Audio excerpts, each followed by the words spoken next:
நான் உங்கள்கிட்ட கேட்குறேன் சார். இப்போ என்னன்னு பார்த்தீங்கன்னா நம்ம உச்ச நீதிமன்றம், வணக்கம், நான் உங்கள்கிட்ட கேட்குறேன் சார். இப்போ என்னன்னு பார்த்தீங்கன்னா நம்ம டிவி கேக்கு இடைக்கால உத்தரவு வில்சன் சொன்ன மாதிரி அவர் தான் உச்சம் சரிங்களா. வில்சன் தான் பெரியாராம். ஏன்னா அவர் வாங்கினது நிரந்தர உத்தரவா, தூக்கு தண்டனை வாங்கி கொடுத்தாரு. யாருக்கு? டிவி கே இருக்க அத்தனை அடிமடை தொண்டனுக்கு யார் செஞ்சுக்கல அத்தனை பேருக்கும் தூக்கு தண்டனை வாங்கி கொடுத்தாரு வில்சன். அவங்க நிரந்தர உத்தரவாம். ஆனா அப்பீலு டிவிக்கு ஆளுங்க ஆகட்டும், டிவிக்கு விஜய் ஆகட்டும், அப்பீல் போனது நிரந்தர உத்தரவு போய் இடைக்கால உத்தரவு ஆகிருக்காங்க. கேவலமான பேசுற டேய், வாயிலாக வந்துடும். அதுக்கோ ப்ரொஃபஷனை கேள்விப்படுத்தாத. சத்தியம் நீ பேசுறதுக்கு ப்ரொஃபஷனுக்கு பொதுமக்களை ஏமாத்தலாம். ரீல வந்து போச்சுடா டேய். ப்ரொஃபஷன் இருக்கவங்க கேட்டு சும்மா இருக்க மாட்டாங்கடா. நான் என்ன சொல்றேன், இடைக்கால உத்தரவு. ஏன்னா திருப்பி சொல்றேன், போன கேஸே இடைக்கால உத்தரவுக்கு தான்டா. திருப்பி இதனால பின்னடைவு இல்ல தமிழர் யாருமே கேட்கல. சரி, நீங்க வாங்கினது என்ன? நிரந்தர உத்தரவா? யாரு? டிவி கேல எந்த கட்சியா இருக்கட்டும், டிவி கேல எந்த கட்சியா இருக்கட்டும், அந்த கட்சிக்கு மொத்த தலைவர் இருந்து அடிமடி தொண்டர்களுக்கு தூக்கு தண்டனை வாங்கி கொடுத்தீங்கன்னா அதான் நிரந்தர உத்தரவு. அதை வாங்கி கொடுத்துருவீங்களா? கேவலம் பேசுறீங்களா?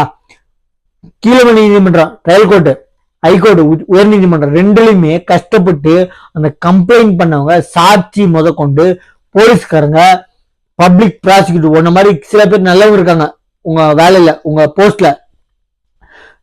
அரசு வழக்கறிஞர் உயர் நீதிமன்றத்திலும் சரி, ட்ரையல் கோர்ட்லயும் சரி, கச்சிதமா சாட்சிகளை நிரூபிச்சு தண்டனை வாங்கி கொடுத்தாங்க. சுப்ரீம் கோர்ட்டை போய் இந்த யஷ்வந்த்னு ஒருத்தர் ரேப் பண்ணவன், சின்ன வயசு குழந்தைய போக்சோ ஆக்ட்ல தூக்கு தண்டனை ரத்து பண்ணி விடுதலை வாங்கிட்டான். ஆக்சுவலி அவங்க ஜட்ஜ்மெண்ட் சொன்ன பிரகாரம் தப்பு பண்ணல, அதனால விடுதலை பண்றேன்ல. அரசாங்கம், அரசு அதாவது பக்காவா எவிடன்ஸ் எங்களுக்கு ப்ரூவ் பண்ணல. உயர் நீதிமன்றத்தையோ கீழமை நீதிமன்றத்தையோ சொன்னது ஓகே. ஆனா சுப்ரீம் கோர்ட்ல அவங்க எடுத்து வச்ச வாதத்தை ஆப்போசிட் சைடு ப்ரூவ் பண்ணல, தப்பு பண்ணல. அவங்க சைடு வாதத்தை நீங்க கரெக்டா கேட்டுக்கல. நீங்க அவங்க என்ன தப்பு செஞ்சான்னு ப்ரூவ் பண்ணலன்னு சொல்லி கேவலமா உங்களுக்கு தான் குறை சொல்லியிருக்கான். தப்பு பண்ணலன்னு ரிலீஸ் பண்ணல, விடுதலை பண்ணல, நிரூபிக்க துப்பு இல்லைன்னு சொல்லி ரிலீஸ் பண்ணிருக்காங்கடா. கேவலம் உங்களுக்கு தான் கேவலம் இல்ல. ஆக்சுவலி அவன் தப்பே பண்ணலன்னு ரிலீஸ் பண்ணல. நல்லா கொஞ்சிக்கோ. நீ லீகல் டேர்ம்ஸ் சொல்றல, வக்கீலுங்களுக்கு தெரியும். இடைக்கால உத்தரவு தான். போன கேஸே இடைக்கால உத்தரவு தான். திருப்பி கெட்ட வார்த்தை வந்துடா. நான் என்ன சொல்றேன், பெரிய ஒன்னு இந்த சரவணன் சொல்ற டிஎம்கேல ஒருத்தங்க, அவன் கூறான், நான் எந்த கேஸை விட்டுருக்கேன் சொல்றா அப்படிங்கிறான். சொல்லுங்க அப்படிங்கிறான். நான் கேக்குறேன், சின்ன கேஸ்லாம் பெரிய கேஸா கொண்டு விட்டுக்கிறான். 2 கோர்ட்ல, கீழமை நீதிமன்றம், ட்ரையல் கோர்ட்டு, உயர் நீதிமன்றம் ரெண்டுத்துலயுமே கன்ஃபார்ம் பண்ணி தூக்கு தண்டனை கன்ஃபார்ம் பண்ணிருக்காங்க. அதே வாதத்தை கரெக்டா சாட்சியங்களை கரெக்டா கொண்டு போய் சுப்ரீம் கோர்ட்ல கொடுத்துருக்கணும். அத சுப்ரீம் கோர்ட்ல ரிலீஸ் பண்ணிட்டான். என்ன ரிலீஸ் பண்ணிட்டாங்க?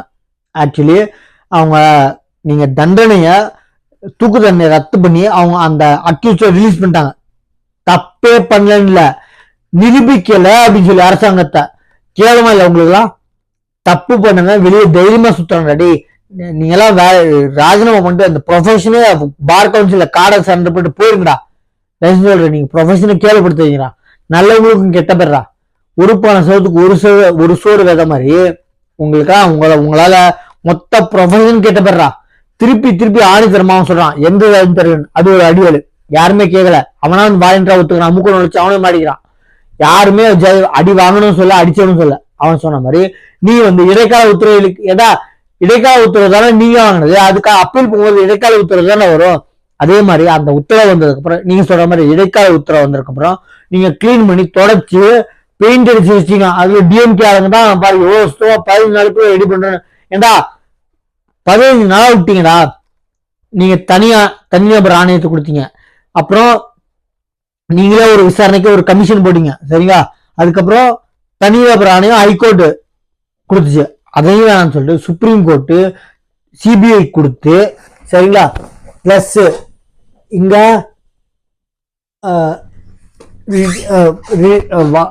அதாவது ரிட்டையர்மெண்ட் ஆன நீதிபதி, உச்ச நீதிமன்ற நீதிபதி அவங்க சைட்ல இருந்து விசாரிக்கிறத பார்க்கட்டும் அப்படின்னு சொல்லிட்டு. கேவலம் இல்ல? ஏன்னா உங்க ஆட்சி மேல நம்பிக்கை எல்லாம் இல்ல, உங்க கட்சி மேல ஒருத்தருக்கு நம்பல, உங்க கட்சி ஆளுங்களோட கூட்டணி தலைவர்களுக்கு நம்பல. நீங்க என்ன செஞ்சு கிழிச்சிட்டீங்க? அது என்ன சொல்லி போய் ஓட்டு கேட்பீங்க? ஜெயிக்கிறது இல்ல, ஓட்டு வாங்குறது இல்ல. என்ன கிழிச்சிட்டேன்னு, என்னத்தை கிழிச்சிட்டேன்னு நீங்க போய் ஓட்டு கேட்பீங்க அப்படிங்கிறான். கேட்கறதே கஷ்டங்கிறான். யாரு? உன் கூட்டணி இருக்க முதலைங்களோட ஆமை குஞ்சுங்களோ என்ன குஞ்சுங்களோ எலி குஞ்சுங்களோ கேவலமா இருக்கா. திருப்பி திருப்பி உங்க நாடகோஷ்டியில உச்சம் வரம்பு போயிட்டீங்கடா. ப்ரொஃபஷன் எப்ப கேவலப்படுத்தீங்களோ இனிமேல் எக்காரத்தை கொண்டு இந்த மாதிரி ப்ரொஃபஷனை கேவலப்படுத்த வச்சுக்காதீங்க. தயவு சொல்றேன், நீங்க வந்து இனிமேல் ப்ரொஃபஷனை யாருமே உங்க அந்த ஜட்மெண்ட்டை விழாவறியா சொல்லுங்கன்னு சொல்ல, பாமர மக்களுக்கு சொல்றத தெளிவா சொல்றதுன்னு சொல்லு.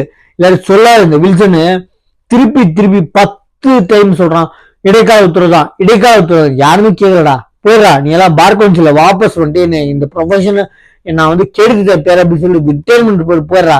வேற ஏதாச்சும் வாயில் வந்துடுறா. சரியா? நம்ம சேனலை சப்ஸ்கிரைப் பண்ணி பாருங்க. தேங்க்யூ. என்ன அப்படின்னா, இவங்களா இப்ப உச்ச நீதிமன்றம் தீர்ப்பு கொடுத்ததுக்கு இடைக்கால தீர்ப்பு, இடைக்கால உத்தரவு தீர்ப்பு இல்ல, இடைக்கால உத்தரவு கொடுத்ததுக்கு அப்புறம் பெயிண்ட் அடிச்சிட்டாங்களாம். எங்க கரூர் நடத்த சம்பவத்துல கிளீன் பண்ணி சேர்ப்பெல்லாம் கிளீன் பண்ணி 15 நாளா உங்களுக்கு துப்பு இல்ல பண்றதுக்கு. இப்போ உச்ச நீதிமன்றம் உடனே வந்து மத்தவங்களோட வாழ்வாதாரம் பாதிக்குதா? ஏன்னா 15 நாளா எங்களை புடுங்க போனீங்க. உச்ச நீதிமன்றம் கொடுத்த ஜட்ஜ்மெண்ட் உத்தரவு, இடைக்கால உத்தரவு, உங்க ஸ்டேட்மெண்ட் இடைக்கால உத்தரவு கொடுத்ததுக்கு அப்புறம் வரீங்க. சொல்லிடுண்டா. நம்ம சேனலை சப்ஸ்கிரைப் பண்ணிட்டு பாருங்க. தேங்க்யூ.